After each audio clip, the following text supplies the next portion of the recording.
Hi, everyone. I'm Neil Arya. I'm guest hosting for Meta Spencer today for the Project Save the World broadcast. And I've been guest hosting a couple of times a month in the last few months. And I'm chair of the Pegasus Institute for Peace, Global Health, and Sustainability. And I have a couple of people who are part of our Emerging Leaders Network with Pegasus and are real go-getters, I think, for young men. And I thought bringing them together would be really great. We'll also have both of them together for our conference at the beginning of May, the Pegasus conference, May 1st to 3rd. Hopefully some of you will be able to join us. But this, for me, was an opportunity to get to know these two fine young men a little bit better. So welcome, James and Dean. Before we get started, could you each let us know where you're calling in from and why? Yes, my name is Dennis Opondo. I am a medical doctor working currently in Kenya. So I'm actually joining from Turkana, which is on the northern part of Kenya, where we are basically it's a refugee hosting area because I do work as a health manager at one of the refugee operations that is operated by Kenya Red Cross. So I'm happy to join you today and happy to have this discussion. Good to see the whole team and James too. Thank you.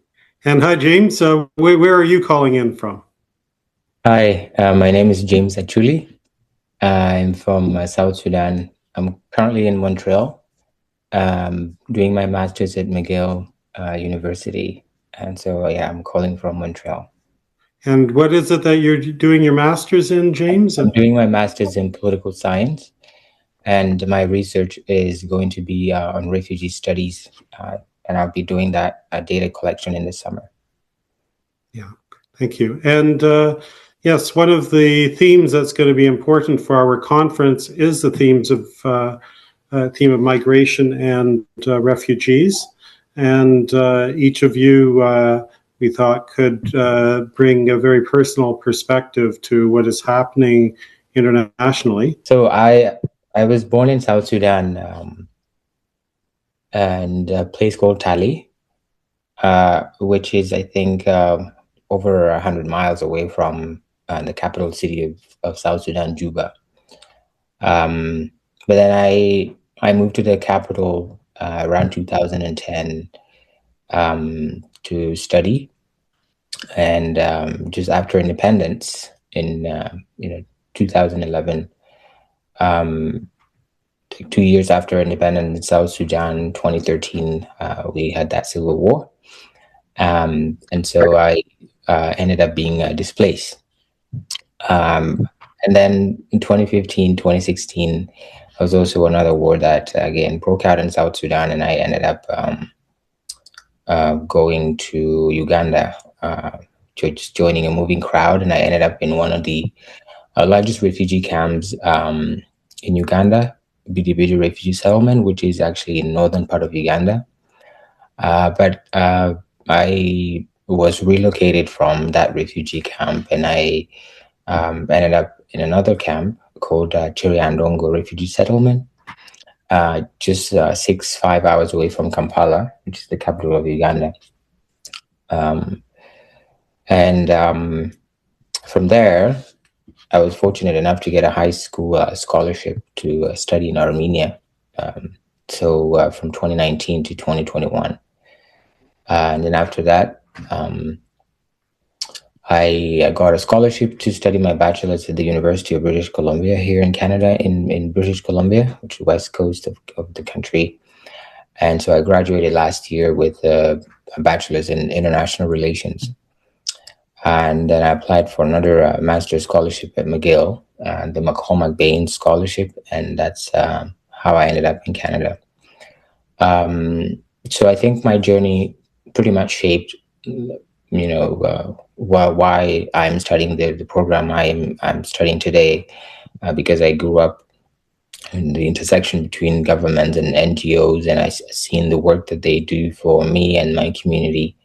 And so I was inspired as a kid to sort of pursue that path. And I enjoy working with refugees. I've been helping not only myself as a refugee, but my fellow refugees back home, but also those that are newly resettled in Canada. Yeah. Well, I was born and brought up in a region around Lake Victoria, which is on the western side of Kenya. So I am from a community that is called the Luo community. So basically, the community that lives around Lake Victoria. So that's where I was born and raised. I also got an opportunity to go and study in high school, which is in the capital city of Kenya, in Nairobi. And then from there, I joined Kenyatta University, which is also based in Nairobi. So just through my journey in medical school, I got very interested in peace and health, and the intersection of peace. So I think just getting through a movement called Medical Students for Social Responsibility, I really came to understand the impacts of peace on health. And this was specifically through a course that I did that was called Medical Peace Work. Around that time, as medical students, there was a lot of tension around Kenya at that point. So most of what we were involved with was trying to educate people on peace, try to educate medical students on peace, and also trying to probably link doctors and other health professionals who are working in the health sector.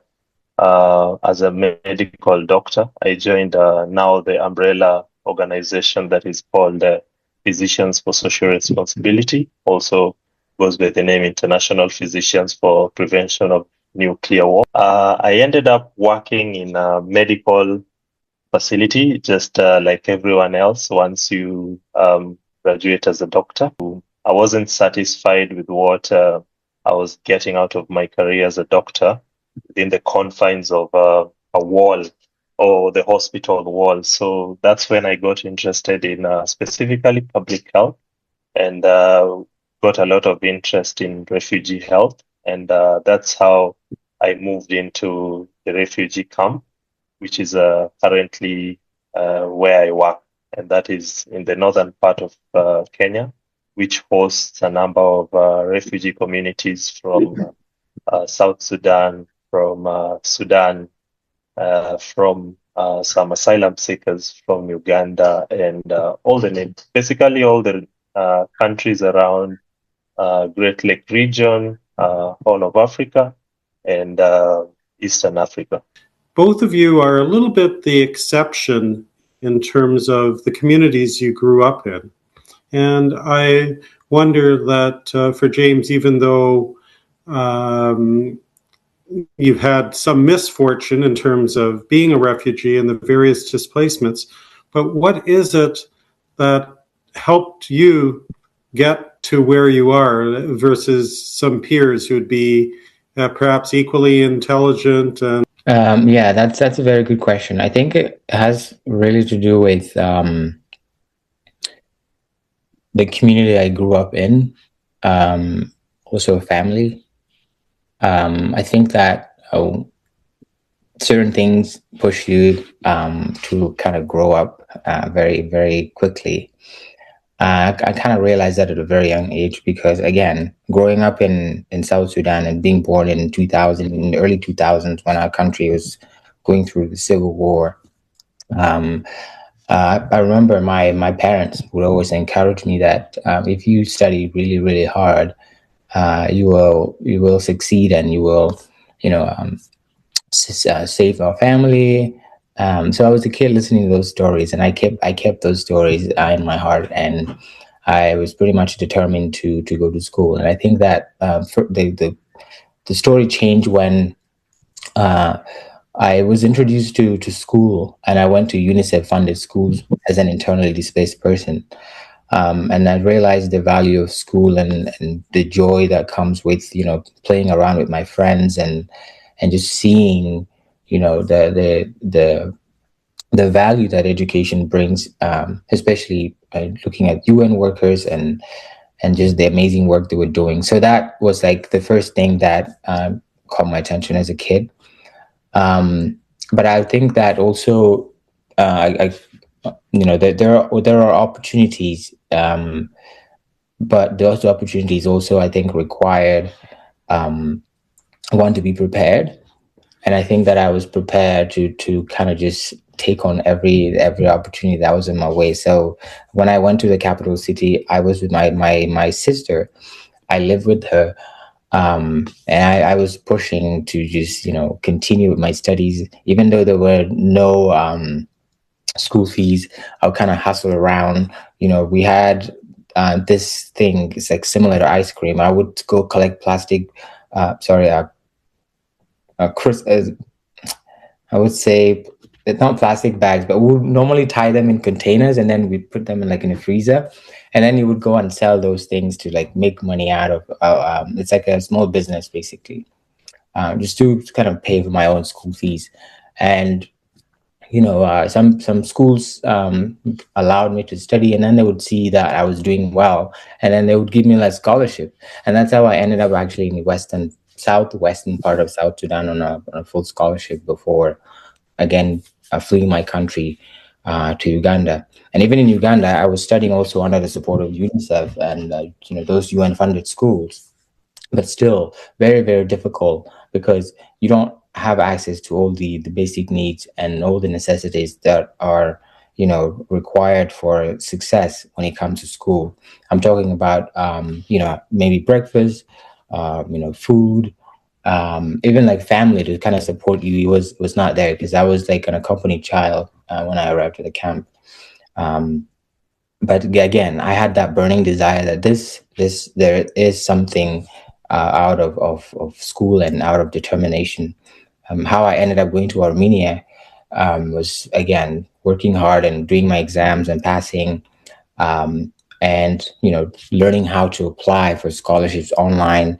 Even though we didn't have internet cafes in my refugee community, I would run pretty much every day to an internet cafe, which was like 10, 11 kilometers away one way. I just kind of determined to do that, and I did that for a long time before I landed online on an article that was published by UWC, United World Colleges. And but again, I'm one of those people who like to look for opportunities even in the dark moments. So my journey was well, I can link most of my interest around peace and health to one particular experience that I had, which was around 2007 when we were actually displaced from where we were due to post-election violence. This was one of the worst post-election violence that we've actually had in Kenya, following disputed presidential results. But at around that time, there was a lot of movement because of ethnic incited conflict. So I think that was, for me, that's when I realized, because there was around 3,000 deaths that were reported at around that time. And I actually saw it, like I saw it happen. And I had like one of my friends who were just possibly playing with outside of where we used to live. And we had to attend his burial probably some 2 days later. So I think for me that was a turning point, and I realized what exactly war can do. And then I came across these student affiliates that were basically preaching peace and giving medical students a chance to be kind of peace builders. That was for me, that was the call of duty, and I think that's how it began. And it's like I always find something better to do, and I wouldn't say it. It's just it's a lot of interest for me, because most of what I do is basically not it's not paid, or it's not reimbursed. It's just things that I've always done out of interest. And when I also realized that I could also be the one who impacts probably the lives of other medical students by probably teaching them about peace and health, then I realized probably this is something that I would want to do for a long time. So, like currently, I ended up being like I have a cohort of medical students. For me, that gives me something I would say it's pure joy for me to see that happen. In my position, working as a health manager, I have seen. Actually, I would give an example of just the population by itself. Around 67% to around 70% is made up of women and children. Or so the young population makes up around 70 to 80% of the whole population. A lot of young people who actually have a lot of potential. One of the empowerment programs that we currently run as Kenya Red Cross is we do have a refugee-led organizations that sort of builds the capacity of what we would call nursing assistants and clinical assistants, so that they can support the daily day-to-day running within the clinical facilities. The reason is, of course, since I joined this space about 3 years ago, what we've seen is that the funding situation keeps on worsening. And of course, that would mean that we have to reduce the qualified or the national personnel because of affordability issues. So then what should you do in that case? So what we've planned to do is sort of build the capacity of the population that is there. And of course, there is a lot of health concerns around the population. I've almost dealt with the possibly 2 outbreaks of cholera, an mpox outbreak, and measles and polio outbreak. Some things that are not too common in other regions. This is basically because of the health systems that have failed due to conflict in regions where they come from. Now, James, I see you as an observer, that you've had a lot of experiences and you observe different cultures, different ways of thinking, trying to get into the heads of people, I think. And I think that helps guide you and may have guided you into, as you look at your future work academically, now doing your master's. You do speak a number of languages, and you might be able to tell people about that. So you've acted as an interpreter for people who have been resettled in Canada or are claimants here. Could you tell us a little bit about your life experience in Africa, migrating to Armenia and then Canada? When I came to Uganda and I was there, of course, when you arrive as a new person, the government and the UN basically they step in and they help you out. But what I've noticed is that the more you live in a camp, I think the more they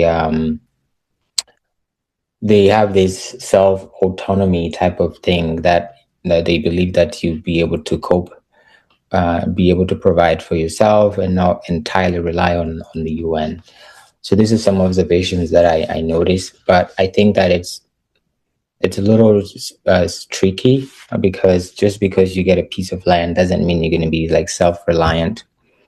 And so when I say that the refugee sort of regime has to be, people need to rethink about it, because it's no longer the 1951 convention law anymore. So what I meant by that in our previous conversation is that a lot of South Sudanese that come to refugee camps like Chiriandongo or Bidibidi are mostly women and children. And people wonder where their husbands are. And what I've seen, at least, is that either the husbands are in South Sudan, or in some other place, and they or like fighting. And what they do is basically send money to these people that are in the camp, the children and the women.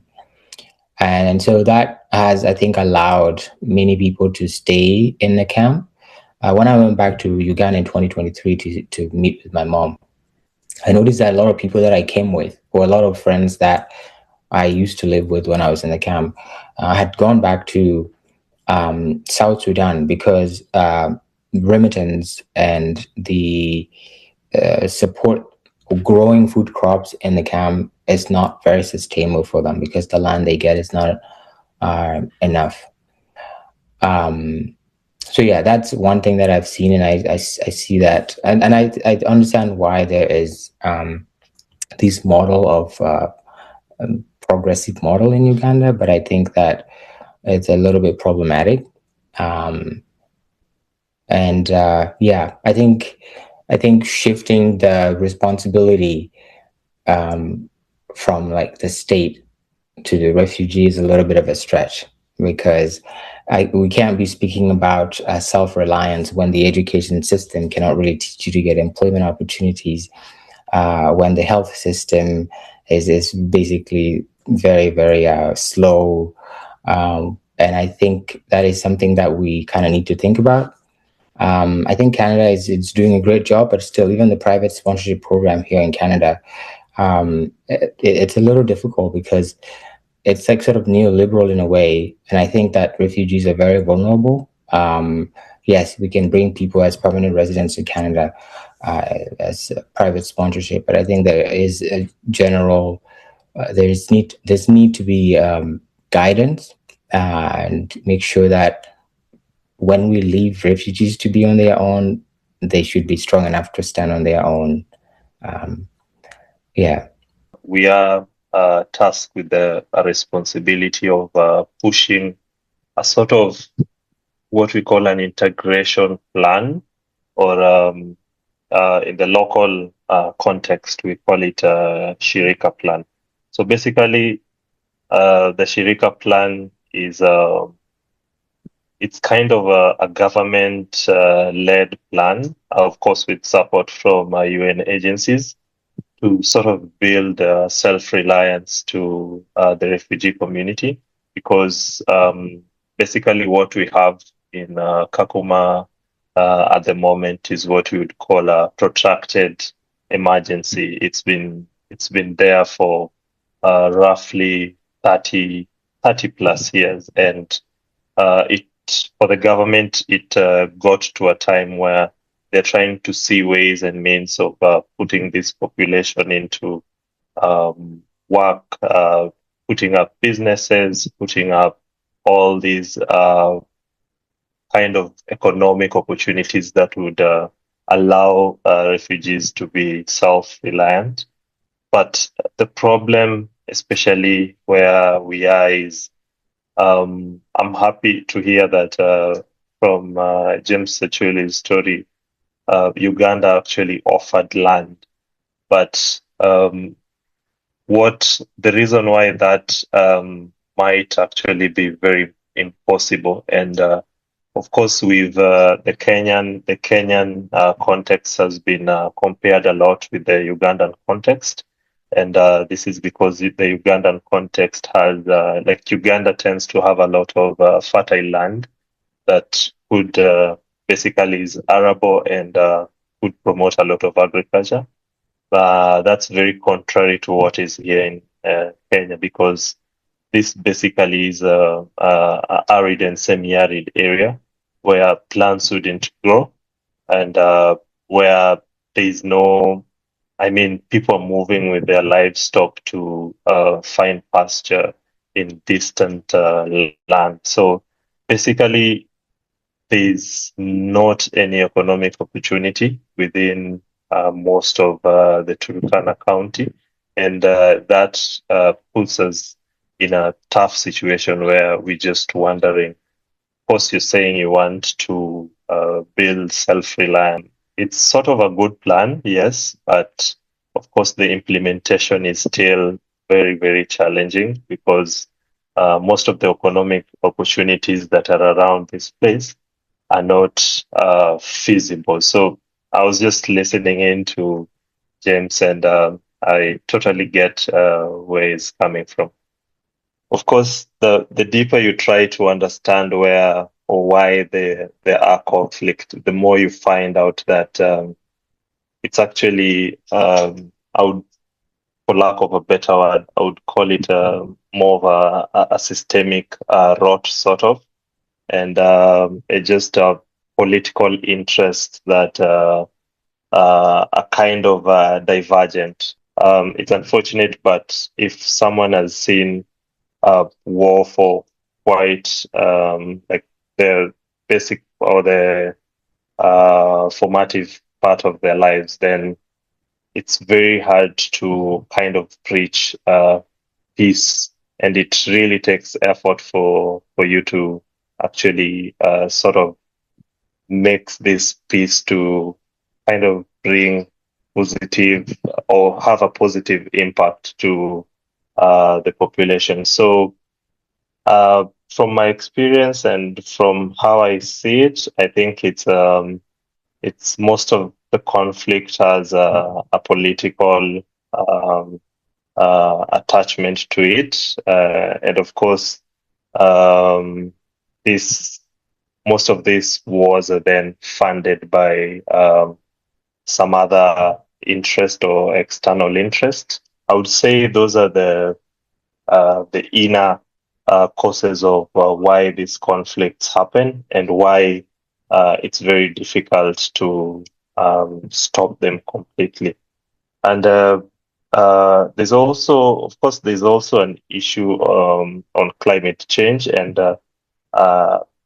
that is why, for me especially, and the work I do around peace and health, the aspect of climate crisis has become very, very key in some of this discussion, especially because a number of communities that are based within the East African regions are actually pastoralists. So, of course, we've seen a number of conflicts that just come from pastoralist communities, and because of the changing climate, they're trying to look for pastures, and then they possibly end up in around or scrambling for some pasture that can't fit or can't be enough for most of them.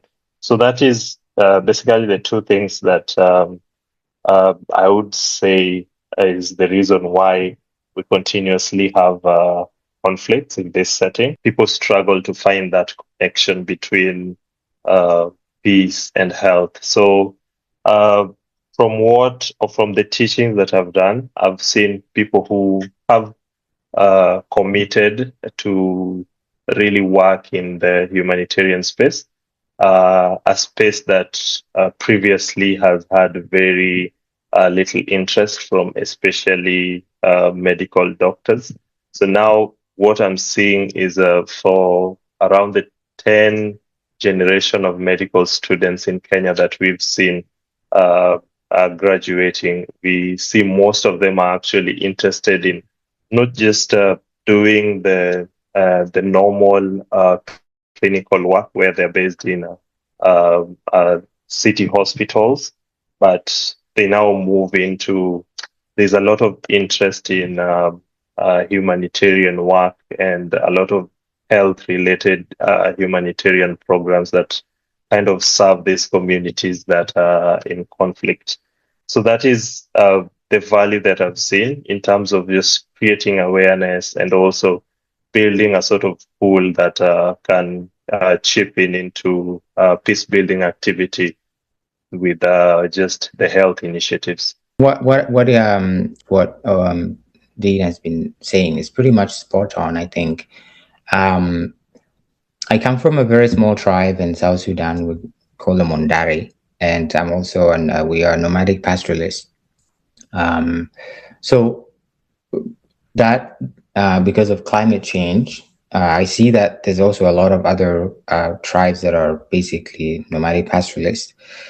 There are intercommunal conflicts that really come with the climate change crisis, and I think that because of the bigger war that has been going on in South Sudan, those conflicts are usually between groups and tribes. And so even if you're displaced and you're a refugee, you're living in Kakuma or you're living in Chiriandongo, you still carry those memories with you. It doesn't really have necessarily to be with, it doesn't have to be you fighting, but it's just the general knowledge that your tribe was fighting against this tribe because of getting into their land and grabbing their land or consuming their pastures. And so that I think that is very, very spot on.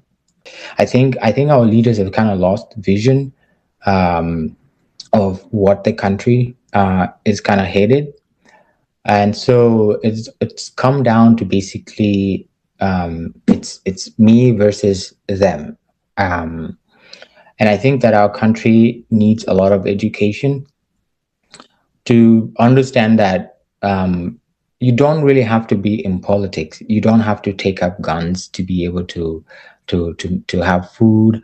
I think that there's a lot of opportunities in the country, but our leaders, because of the fact that they just forgot the vision of what the country, where the country should be going, they have failed to provide the environment and the platforms that will sort of diversify the economy so that young people don't have to just take up guns and get manipulated to join the army and fight a war that basically benefits the people in power.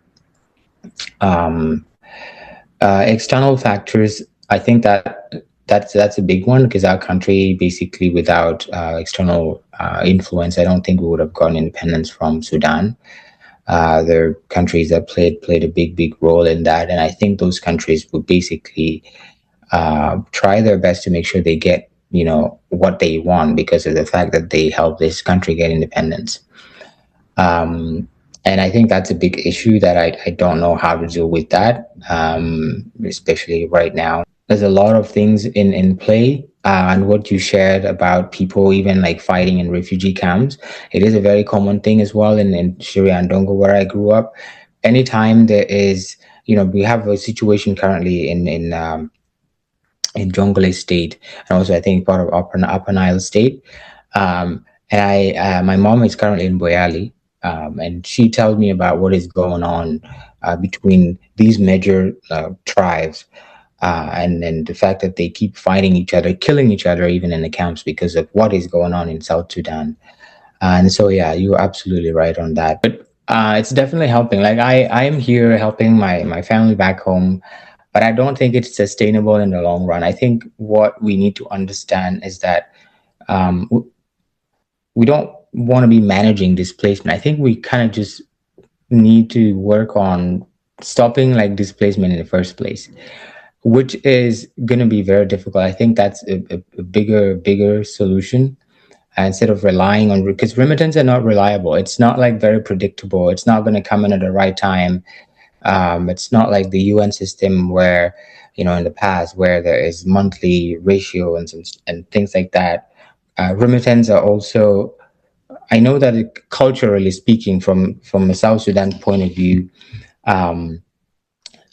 we are our relatives, our loved ones, even though not biological, you're sort of entitled to get something out of them. Like I am here, my relatives, my uncles down, I don't know, they basically feel entitled to get help from me.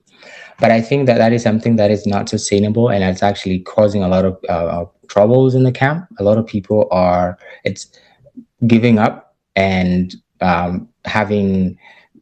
developing these conflicts even within clans and families.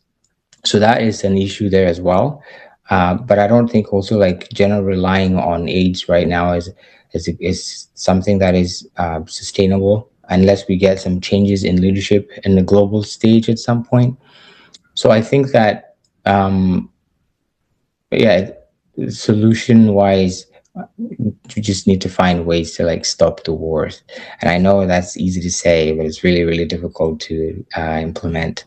We've heard about the cuts with USAID and other things, even in terms of disease management with PEPFAR. And just wondered if you could talk a little bit more about the impacts that you've seen.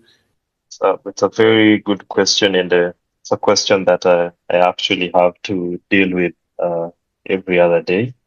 So, what I would say is the situation now within the refugee camps, I would say it's chaotic. I mean, it's chaotic to a point where we are actually having refugees going back to their countries because they're saying we came here for help, but clearly life is worse around here. So you'd rather just to go back to our homes and die there. And it's actually very sad to hear them speak about how they had hope when coming to some of these refugee camps, and now it's gotten to a point where you're actually trying to do your best as the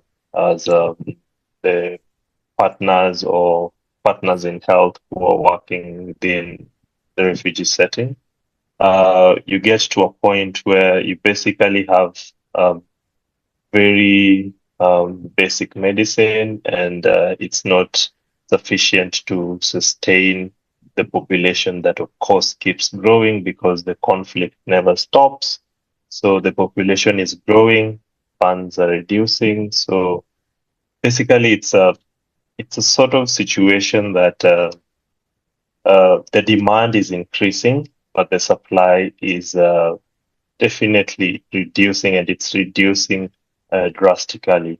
And drastically means, I mean, funding has gone down by around 60%. So this would cut across healthcare, it would cut across food rations, it would cut across livelihood opportunities that were possibly going to allow them to be resilient.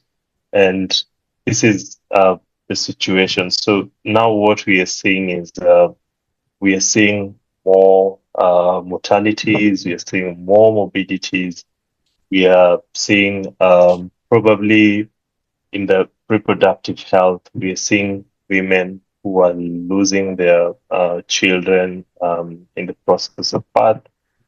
We are not able to sustain the community health initiatives through capacity building of the refugee population to be able to take care of themselves or to identify some of these cases, and also just be able to reduce the burden that comes to the health facility. So the situation currently is very dire, and we are getting into a situation where, of course, around two years ago, we had a hope of probably integrating the refugee into what we call the national health insurance system, but that has been politicized, and now it almost looks like it's going to be impossible. Another issue is that we previously were really working hard to ensure that most of these refugees have documentation. Now the organization that was actually providing documentation is basically has been destabilized again due to political reasons. So you don't have a refugee ID, you cannot enroll onto the national health insurance system. You cannot access healthcare anywhere else other than the camp. The camp does not have enough facilities to actually provide some level of care beyond primary level of care. So whatever is there is it's a state where we are holding on to the hope that probably we'll be able to integrate the refugee population into the social amenities and the social systems. But on the other hand, there's a lot of resistance from the government and the partner. So now a lot of interest is being put into the developmental perspective rather than the emergency part. So most of the donors are now looking into, we're not looking to move you to another place. We are looking to build you where you are. And that, of course, also has a challenge because, again, from how it's been, a lot of refugees, while on the move, the end goal or the point where they'll feel they have moved out of this usually is when you get resettled or when you get to move into a new country and you're able to enjoy some of these opportunities. So now you're moving to seek asylum in, say, Kenya, but you're not able to proceed beyond Kenya. So it becomes a very frustrating state for these refugees. And of course, there's also been a lot of misinformation about the government trying to nationalize refugees. And all these conflicts and confusion is making the whole situation to be a whole lot difficult than it should. Well, we are hopeful that probably in the next few years, again, if what we call the Shirika plan or the integration plan works, then there would be an opportunity to actually be able to sustain this population. But I would say this is work in progress. I hope that for the two of you and for many other people, we'll be able to discuss more of these issues when you come to Waterloo for our conference and engage other people with some expertise. Well, I think that this is such an important topic, especially given what is going on. And it's going to be our responsibility to find something, to find solution. And the fact that we have platforms like this and spaces like this to talk about displacement and migration and refugees gives me hope. Trying to deal with the movement is not sustainable. Trying to deal with the refugee situation is not sustainable. The only sustainable way is just to stop the war at the source or where it's happening, because that is the only that I think would be the only possibly the only solution to end all of this. So I'm happy that we are able to have these conversations, and I mean, probably just having these conversations over and over again is just a step towards finding some solutions that then pushes towards what we would say is the final solution, which is ensuring that there's peace within these countries. Thank you both for sharing your experience. And Dennis, at the end of your day, James, just before your class. So we appreciate your being here at this time, and I look forward to seeing both of you in person. Thank you. Thank you very much. Okay. Bye for now. Thank you. Bye.